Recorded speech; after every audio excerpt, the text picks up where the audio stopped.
Shalom Bapak Ibu Saudara-saudari yang dikasihi dan mengasihi Tuhan. Kita bersyukur hari ini Tuhan boleh memberkati kita. Kita boleh ada sebagaimana kita ada semua karena berkat dan kemurahan-Nya. Mari sebelum kita membaca dan merenungkan firman Tuhan, kita akan berdoa. Tuhan, terima kasih, kami bersyukur hari ini Engkau boleh berkati kami. Kami bersyukur Engkau boleh pimpin sertai sehingga kami boleh ada sebagaimana kami ada. Sebentar kami akan membaca, merenungkan firman-Mu. Berfirmanlah dan biarlah kami mengerti apa yang menjadi kehendak-Mu di dalam hidup kami. Kami berdoa dalam nama Tuhan Yesus Kristus. Haleluya. Amin. Ayat bacaan kita hari ini terambil dari Injil Lukas pasal yang ke-21, ayat yang ke-5 hingga ayatnya yang ke-6. Bait Allah akan diruntuhkan. Ketika beberapa orang berbicara tentang bait Allah dan mengagumi bangunan itu yang dihiasi dengan batu yang indah-indah dan dengan berbagai-bagai barang persembahan, berkatalah Yesus, "Apa yang kamu lihat di situ akan datang harinya di mana tidak ada satupun akan dibiarkan terletak di atas batu yang lain. Semuanya akan diruntuhkan." Amin. Demikianlah firman Tuhan. Mari kita merenungkannya. Berbicara di dalam hidup ini, Bapak Ibu Saudara, ada yang sifatnya fana, ada yang sifatnya kekal, ya. Jadi ada yang kekal, ada yang fana. Nah, yang fana tentunya sifatnya itu hanya sementara saja. Sedangkan yang kekal itu memiliki nilai yang jauh lebih panjang. Nah, berbicara tentang nilai kekal, nilai sementara, kita belajar dari firman Tuhan hari ini. Ada yang bersifat kekal, ada yang hanya bersifat sementara. Banyak orang seringkali kagum pada hal-hal yang sifatnya itu sementara. Ya, misalnya ketika beberapa orang berbicara tentang bait Allah, mereka mengagumi bangunan itu, hiasan yang ada, ya, batu-batu yang indah dengan berbagai barang persembahan. Mereka kagum, saudara, dengan bait Allah. Tidak bisa dipungkiri, ya, kita bisa kagum akan banyak hal.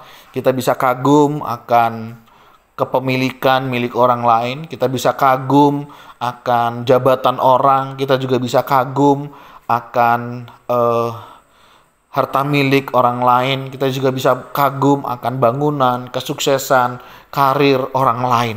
Bapak Ibu Saudara, nggak salah sih kagum, tapi ketika kekaguman itu membuat kita menjadi merasa ambil bagian di dalamnya, di mana kita ini melihat sebagai sesuatu yang utama, itu yang akan menjadi kesalahan di dalam hidup kita. Kenapa? Karena kekaguman kita yang sifatnya duniawi ini nanti pada waktunya akan sirna.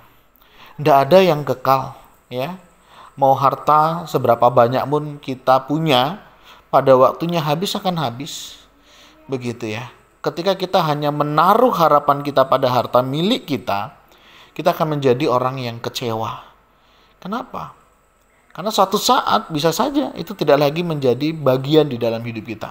Bukan berarti kita tidak boleh mengumpulkannya. Bukan berarti kita tidak boleh memilikinya. Enggak masalah.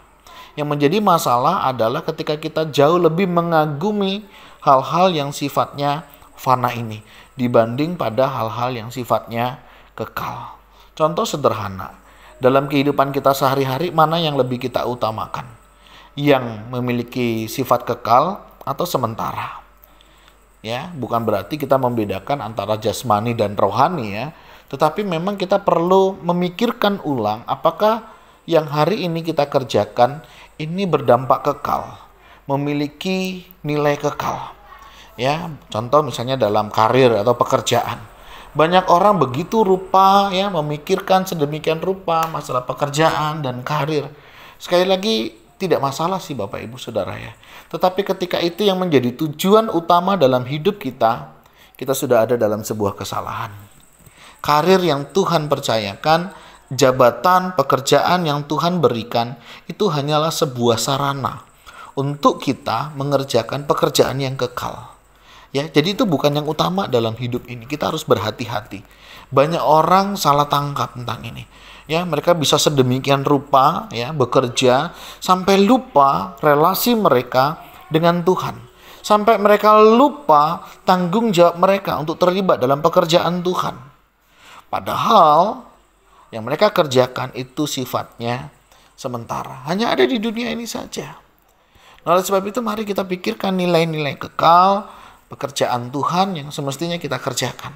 Nah, dalam hal itu Tuhan mau mengingatkan pada para murid pada saat itu, jangan kamu kagum dengan hal-hal yang demikian. Karena apa? Semuanya itu bisa runtuh ya. Dikatakan apa yang kamu lihat di situ akan datang harinya di mana tidak ada satupun akan dibiarkan terletak di atas batu yang lain. Semuanya akan diruntuhkan dan itu benar ya. Dalam perjalanannya bait Allah itu diruntuhkan. Ya. Tidak ada yang kekal Bapak Ibu Saudara. Kalau kita hanya menjatuhkan atau memandang apa yang hari ini kita punya, itu sesuatu yang kekal, kita salah. Semuanya itu sementara. Ya.